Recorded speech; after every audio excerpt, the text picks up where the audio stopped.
Esse aqui é a fachada do prédio dele lá. Ele coloca essas sacadinhas como máscaras venezianas e ele coloca a principal aqui como um morcego de asas abertas, tá vendo? Olha a asa do morcego, aqui o morcego, né? Olha as asas do morcego de um lado e para o outro.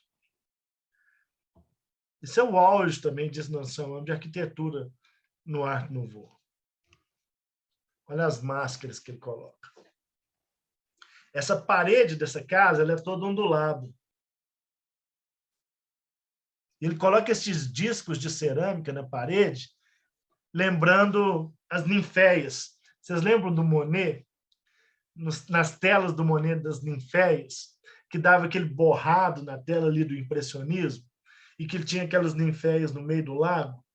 Ele coloca a fachada dessa casa como se fosse a superfície de um lago, tendo ondulações na água, e com essas ninféias, e azulejo quebrado. Ele faz esse degradê de azulejo quebrado e com esses discos no meio. Só a fachada da casa já é algo de extraordinário. Olha a frente dela. Hoje é um museu, né? Claro, é visitado. Está aqui Casa Batlló, Gaudí. Olha a fachada do morcego aqui que nós estamos vendo, as asas abertas do morcego. Está vendo esses furinhos que nós estamos vendo aqui? Esses furinhos aqui que eu estou mostrando aqui com o mouse são áreas de ventilação. Se você deixar as janelas fechadas, por exemplo, você abre esses furinhos para ventilação da casa. E toda essa janela que nós estamos vendo de fora a fora aqui, aqui os trilhos dela que repara, ela é aberta em forma de guilhotina.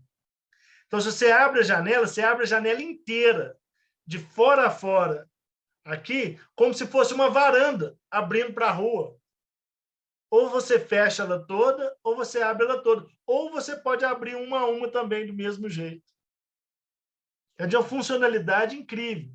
E tudo torto também. Olha os vitrais de vidro colorido que ele coloca aqui também, que dá uma luminosidade dentro da casa filtrada. Ele filtra a luz da rua para dentro de casa. Olha vendo de dentro para fora. Olha os buraquinhos que eu falei aqui, ó, que abre e fecha para ventilação.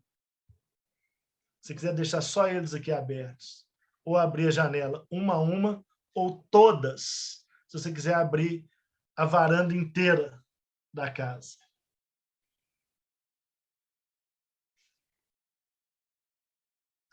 Esse Batlló, esse cara dessa família, ele era um industrial têxtil, muito dinheiro. Ele compra um prédio antigo nessa rua aqui e ele queria demolir o prédio e construir outro. O Gaudí aproveita a estrutura do prédio antigo e faz essa reforma e transforma essa casa. É uma joia, é um brinco na obra do Gaudí. Olha os buracos de ventilação aqui em cima também que eu falei com você, olha, com vocês. Se a gente era possível abrir só isso aqui para ventilação da casa e manter a janela fechada. Olha a vista para o outro lado. Olha o teto que ele faz nessa casa. Eu vou mostrar o teto com mais qualidade ainda. Mas olha a porta, cheia dos vitrais. O Gaudí faz nessa casa, ele projeta a casa inteira. Todas as portas, todos os cômodos, as maçanetas das portas, toda a mobília.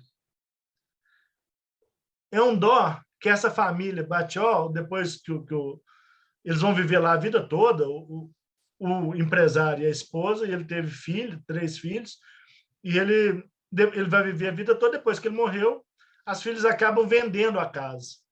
E ela foi vendida mais 2 vezes antes de ser vendida para a fundação que transformou em museu. Então, a mobília projetada pelo Gaudí não existe mais, infelizmente. Existem algumas coisas da mobília que o Gaudí projetou para casa. Mas a mobília original já não existe mais, porque nesse processo de vender a casa e a família que entrou, tirando muita coisa, não existe mais. Mas ele projetou tudo, gente, tudo, tudo, tudo. A mesa de jantar, as cadeiras, os sofás, tudo foi projetado pelo próprio Gaudí, as maçanetas das portas, os lustres. Olha a porta. sempre dando essa ideia de uma luz filtrada, que dá uma outra luz dentro da casa, de um vidro, de uma forma orgânica. Olha o lustre do teto.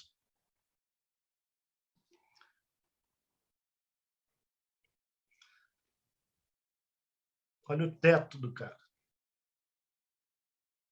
Isso também se deve, né, gente, logicamente, ao uso do concreto, do cimento para fazer isso, que vai permitir esse tipo de curva, esse tipo de tratamento que ele está dando aqui. Gesso, cimento. E é tudo recoberto de um fino mosaico também, vocês estão vendo? Olha a escadaria. É a mesma escada, tá? Vendo de baixo e de cima, né, daquela curva ali. Olha o corrimão, parecendo um galho de árvore, como se fosse natural. O furo da escadaria, da curva da escadaria, dando a luz lá no teto. Como se estivesse num oco de árvore ou numa gruta. Ele encheu a casa de clarabóias para dar luminosidade. Como era um prédio quadradão e as janelas só na fachada, ele bola um jeito de entrar luminosidade e circulação de ar. Olha as clarabóias que ele coloca. Corrimão da escada de novo, parecendo um galho de árvore. O revestimento da parede em mosaico e as clarabóias para entrada de luz. Visitar essa casa, gente, é de chorar, assim. É de imaginar como que um arquiteto pode fazer uma coisa dessa. Como que é possível?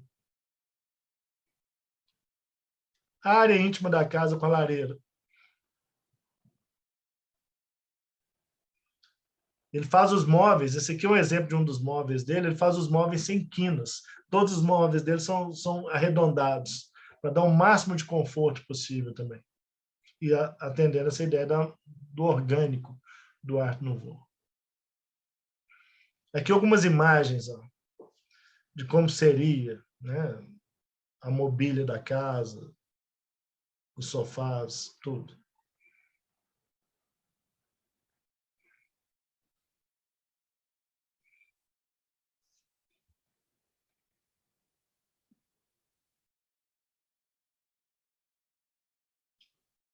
As cadeiras, mesas, tudo projetado pelo Gaudí.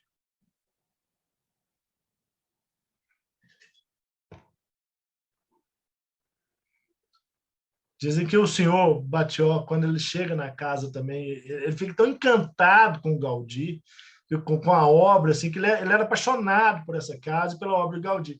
E que ele que vai abrir muitas portas também depois para outros projetos que o Gaudí vai fazer, porque ele vai indicar o Gaudí para todos os amigos e outras casas, os outros ricos da cidade também vão contratar ele por causa disso.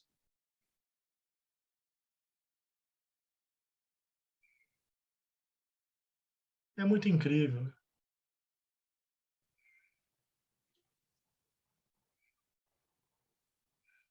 A sala de jantar. Como eu disse, era um prédio quadradão e todas as janelas na fachada. E a área da fachada não era uma... Assim, a área interna não era uma área que permitia janela, porque como o prédio fica bem ao lado de outros edifícios, não tinha janelas laterais. O Gaudí abre um grande fosso, né, no meio do prédio para entrada de luminosidade e ventilação.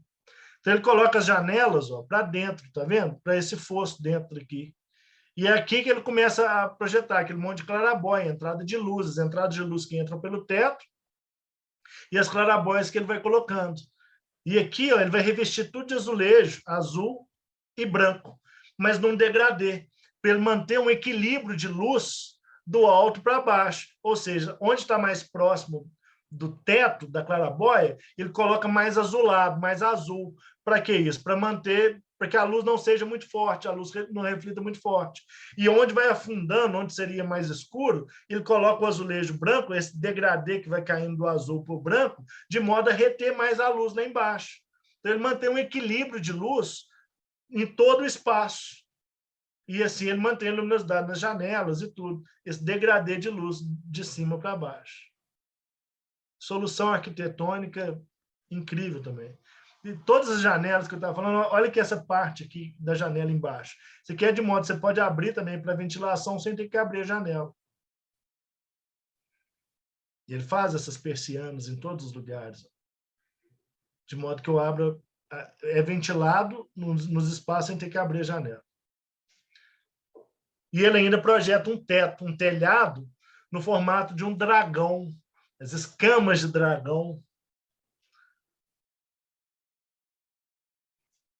que ele vai usando azulejo quebrado, do mesmo jeito que ele usa na obra toda, e ele faz o teto com todo em cerâmica também, formando escamas de dragão. E ele faz, assim como as paredes deixam ondulado, o teto também é todo ondulado, o que também facilitava para a água correr e para controlar o modo como a água corria no teto.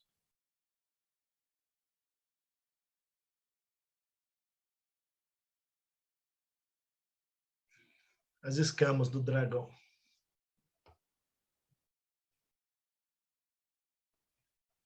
E aqui o teto que a gente visita também. A gente visita o teto aqui, a gente vê as aberturas de iluminação, clarabóia, as chaminés que ele faz aqui, tudo. Isso aqui são chaminés. Ó. Como são vários andares, tem a área de cozinha, a área de lareira, então ele faz as chaminés nesse estilo aqui.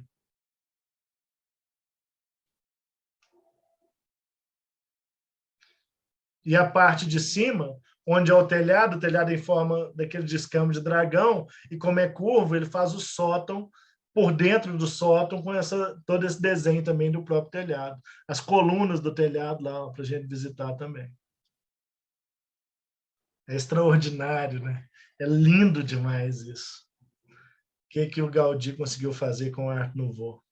Ela é considerada também a casa da discórdia, porque gerou tanta polêmica que os vizinhos consideravam que ela destoava tanto. Sabe aquele vizinho que constrói uma casa ali, que assim, o povo acha uma aberração? O negócio é a casa é o quarteirão da discórdia. 4 arquitetos diferentes. Nossa, essa história é incrível, gente. 4 arquitetos diferentes fizeram 4 prédios, um diferente do outro, em 4 estilos diferentes, um do lado do outro. E um considerando o outro horroroso, né? Assim, então é o quarteirão da discórdia em Barcelona. Mas essa, sem dúvida, o impacto dela é uma coisa absurda. O Gaudí, nessa época, ele estava experimentando a arquitetura. A ideia dele é que a arquitetura não tinha atingido a modernidade ainda. Falou, olha, o que está sendo produzido, a arquitetura realista, lá a Torre Eiffel, né? As estações de trem lá de Paris, tá legal isso tudo, mas cadê a modernidade disso? O que é diferente? Cadê a beleza? Onde é que está a beleza nisso tudo? Então, ele vai buscar fazer um negócio muito diferente, muito moderno, diferente de tudo que já tinha sido produzido, e com a beleza. Não tem jeito de não ser impactado pela arquitetura de Gaudí. E nós estamos falando aqui lá do início do século XX. Né? Nós estamos aqui no início do século XXI, e para nós ainda é impactante. Ainda é algo de extraordinário.